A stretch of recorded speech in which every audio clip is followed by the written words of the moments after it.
Hello everyone, we are the AN3 Learners Group and we are glad to share with you our report entitled Opportunity Identification. Free transportation. Why do we choose the free transportation to the students who have their face-to-face classes? Well, education is a very important thing that everyone should be able to have access to. Unfortunately, there are some that are unable to obtain an education due to lack of opportunities. These barriers may include low economic statuses, living in urban areas, and lack of parental guidance. One barrier that we wanted to bring awareness to was families having no access to any forms transportation to take their children to school. Lack of transportation can cause students to either be tardy or have numerous absences. This will result in their grades falling. Here are some benefits of free transportation for the students. Transportation fee get doubled due to pandemic. However, free transportation is indeed a great help for students, especially for those who doesn't have enough money. Second, also less problem who works overtime just to earn money for their children. Instead of fare fee, rather it's an additional to pay the tuitions and for project fees. And the last one is less problem for the students who are far. We know that not all families have this, so this is what we choose to dedicate to the town of Pinili. We want to help someone even in the smallest way, like giving them an advance relief while waiting for rescue. First aid is important for a number of situations that don't require a trip to the hospital or emergency room. These situations include minor falls, bee stings, burns, allergic reaction, and other common accidents. A kit can be large or small. It can contain every possible thing you might need, or it can contain a few basics. Consider what you need for you, your family, and your lifestyle. Possible items could include dressings and bandages, gauze, roll, sterilize, gauze, pads, iPad, roll or of adhesive tape, elastic bandage or sprains, sterilize, cotton balls, and swabs. Over-the-counter medicine for cuts, burns, and injuries, special medicine for members of your household, latex gloves, instant cold packs, safety pins to fasten splints and bandages. A suction device or kitchen turkey buster to flush out wounds. Aluminum finger splint, syringe and medicine spoon for giving medicine. Thermometer, tweezer to remove ticks, insects, stingers, and small splinters. Scissors for cutting the gauze. Breathing barrier for giving CPR, blanket, and sanitizer and alcohol wipes. First aid manual, list of emergency numbers, antibiotic ointment, sterile eye wash saline, calamine lotion or for stings or poison ivy, hydrocortisone cream ointment for lotion for itching, pain reliever and fever medicines. Do not use aspirin for children and teenagers younger than 18 years old of age. Antihistamine, nasal decongestant, anti-nausea medicine to treat motion sickness and other types of nausea. Anti-diarrhea medicine, antacid to treat upset stomach, laxative to treat constipation. Advantages or benefits of first aid kit. Number 1. Respond to emergencies as you wait for help. Having a first aid keeps you ready to respond to a medical emergency or an injury. The first aid kit will not help you cure an illness or an injury, but it can help you offer relief before your help arrives. You can apply basic treatment to the patient such as stopping bleeding while equipping your kit. Start by assessing possible injuries in your workplace. This will help you find the right mix or supplies for your first aid kit. For example, a welding factory will need more burn supplies in their kit. After the emergency, make sure you replace all the used supplies. You need to ensure the kit stays well supplied at all times. A quick response also helps reduce the recovery for some injuries.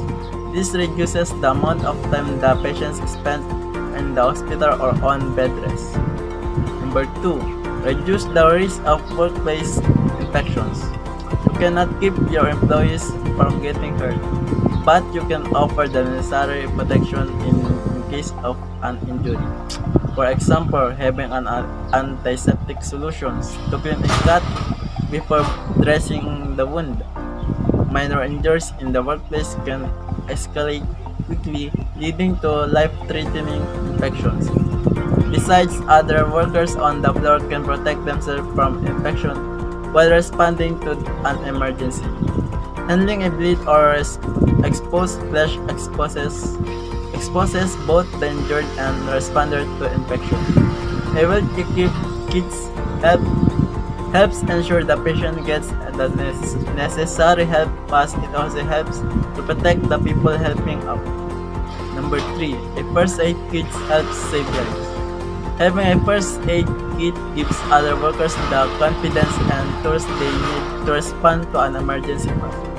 This response can make the difference between the life and death in many workplace accidents. A first aid kit can help save a life in different ways. If you have trained first aiders in the workplace, they will know how to manage most injuries as they wait for help. But it's only possible if they have access to a well-equipped first aid kit.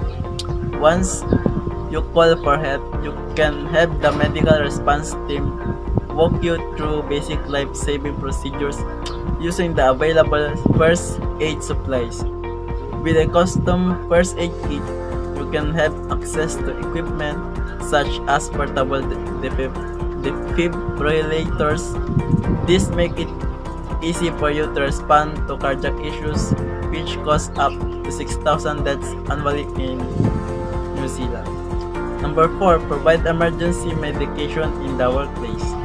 A good first aid kit will have a selection of medical to help you to respond to different situations. The kit should have both preventative and emergency medication, such as pain relief medication, antacid tablets, cold relief medication, antihistamine liquid or tablets, antihistamine, alcohol wipes, antiseptic cream or ointment.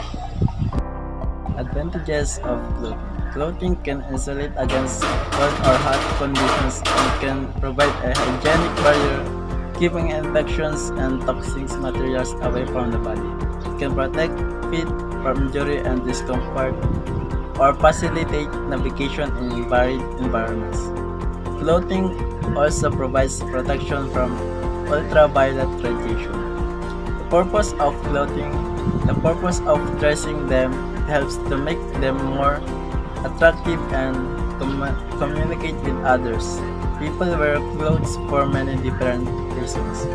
Some of these factors are physical. We wear clothes for comfort and protection.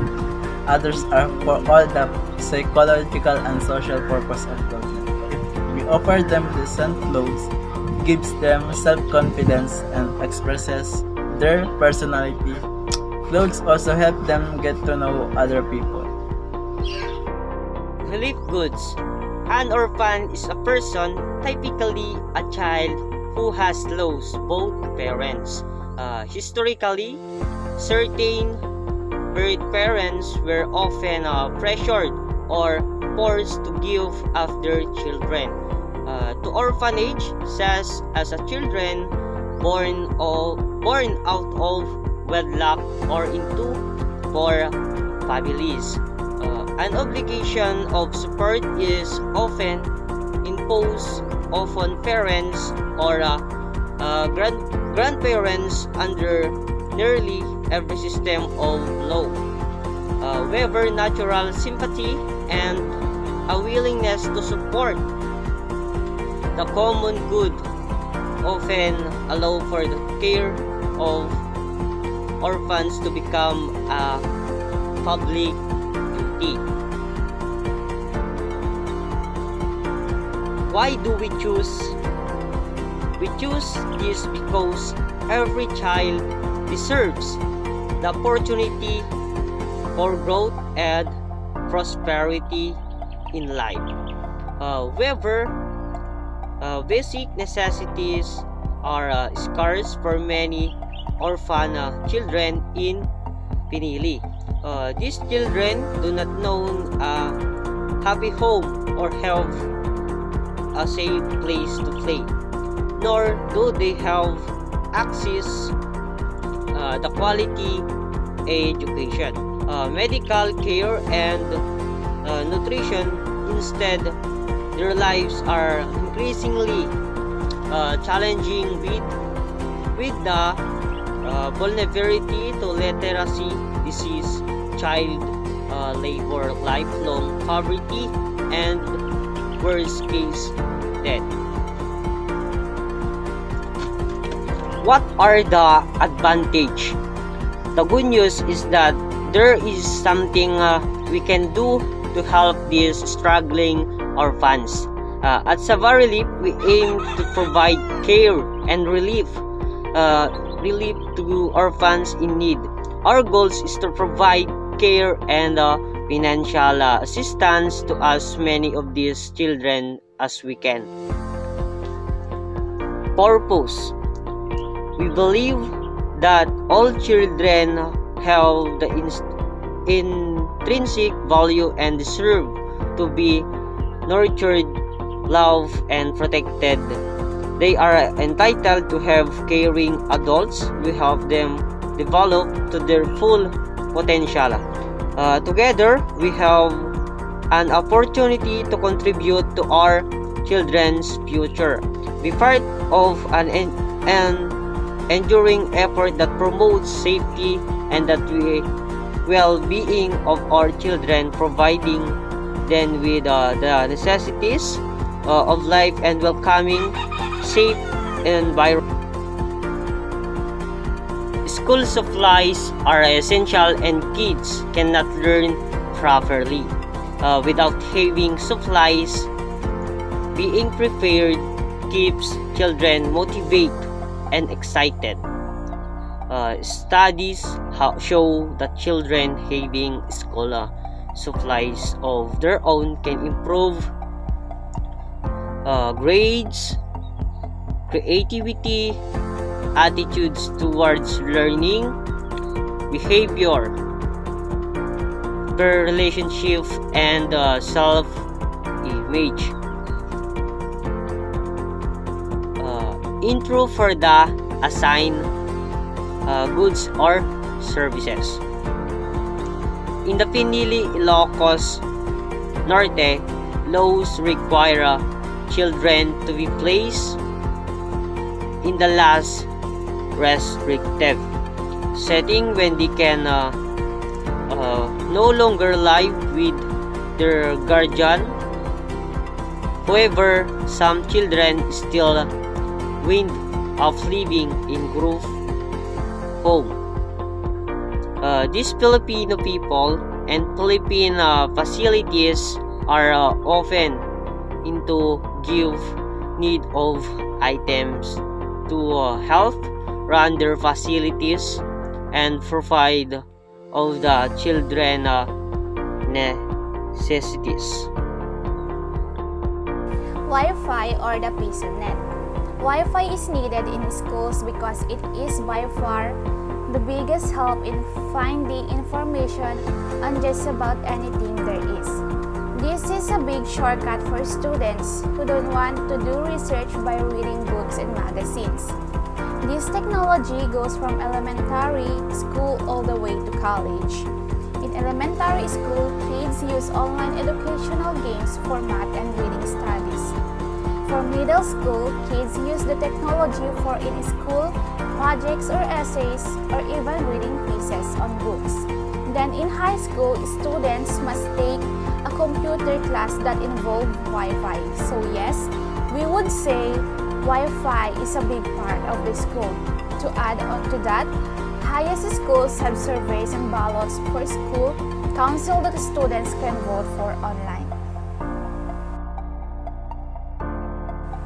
Lastly, which is college students who rely on Wi-Fi. Everything is pretty much run by this internet, such as tests, essays, quizzes, studying, and college emails. There will be no college without the access to the internet.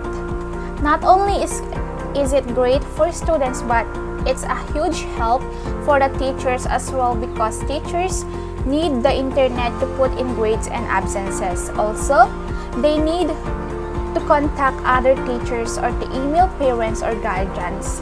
We must say that we believe that the internet is a big factor in our learning process, because we know for a fact that if it was not for Wi-Fi, none of us in today's world will be as smart as we are today. It is such a big help with projects and essays, because for projects we need information to apply to the project and a great source on the internet in Google. Why do we choose? The new normal had bring a large impact to each and every one of us. The face-to-face classes were suspended and students are engaged in the modular and online-based learning. Because of that, a lot of students, especially college, are struggling with the poor and intermittent internet connectivity.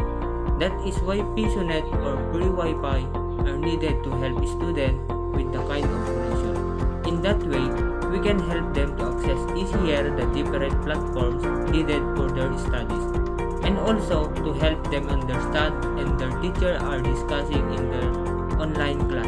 Advantage: convenience. The wireless nature of such network allows users to access network resources from nearly any convenient location within their primary networking environment. With the increasing saturation of laptop-style computers, this is particularly relevant. Mobility. With the emergence of public wireless network, users can access the internet even outside their normal work environment. Most chain coffee shops, for example, offer their customer a wireless connection to the internet a little or low cost. Productivity.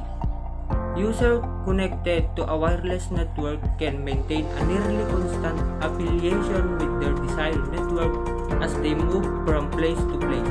For a business, this implies that an employee can potentially be more productive as his or her work can be accomplished from any convenient location. Deployment. Initial setup of an infrastructure. Base wireless network requires little more than a single access point. Wired network, on the other hand, have the additional cost and complexity of actual physical cable being run to numerous locations. Expandability. Wireless network can serve a suddenly increased number of clients with the existing equipment. In a wide network, additional client will require additional wiring. Cost.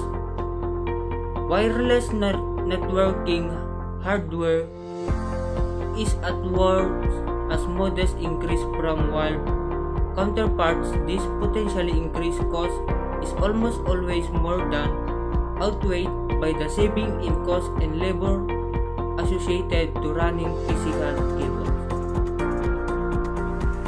Waste disposal. Waste disposal, the collection, processing, aid recycling, or deposition of the waste materials of human society. Waste is classified by source and composition. In industrialized countries, municipal liquid waste is funneled through sewage systems where it undergoes wastewater treatment or sewage treatment. Why do we choose waste disposal? When it comes to waste management, it is very important to learn how to gain knowledge about it. as it has a big, important impact on our lives and the environment. It reduces the effect of waste on the environment, health, and so on. That is why distribution of trash bins is a great idea to help reduce and avoid waste in our environment. When waste is disposed of or recycled in a safe, ethical, and responsible manner, it helps reduce the negative impacts of the environment. Ensuring that waste management procedures are carried out with regularity helps ensure that fewer waste materials go to the general. Talipapa is a small market. It is an informal one. Sometimes the vendors do not pay for their store or they just improvise a stall where they can arrange their goods. Talipapa sells wet goods like pork, chicken, vegetables, spices, but most of all they sell is fishes. Talipapa can be a row of vendors selling their stuff or just a small store, especially in-house. Most of the time, here in Philippines, our sari-sari store owner also runs a talipapa.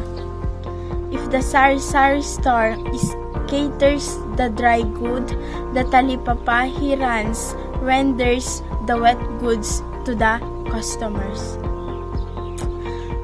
We choose talipapa kasi awan una naglaklak ko iti kada barangay.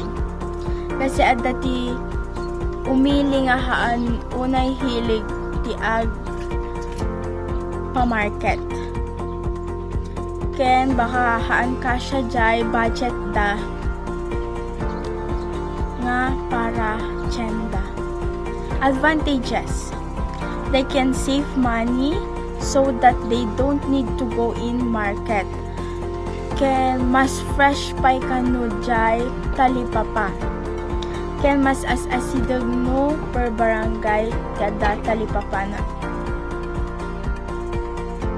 Veterinarian clinic. We choose vet clinic because some families in Pinili is taking care animals. They don't need to go in Batak to see an veterinary. And one more thing, they can save their pamasahe. What are the advantages?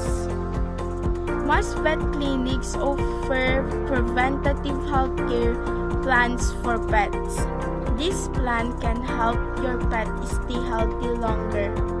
These visits provide an opportunity for you to discuss pet care issues such as diet, exercise, vaccinations, and medications with your vet to stay on top of your pet's care. Facts about veterinarian. The veterinarian comes from the Latin word veterinary, which means working animals. Dogs are the most popular animal to show up on their veterinary exam table, as 46.3 million households in the US own a dog. After 80% of practicing veterinarians are females. All vets must have a specialty. Vet clinic is very important because monitoring the health of animals, they also taking care and to make sure they are strong and healthy. Massage spa services. We decided to choose this service because every person in Pinili is very workaholic. Advantage: helps to distress. Spa treatments help you to have a better sleep. Facts: massage help your muscles to feel relaxed as much as possible. And it also lowers your blood pressure.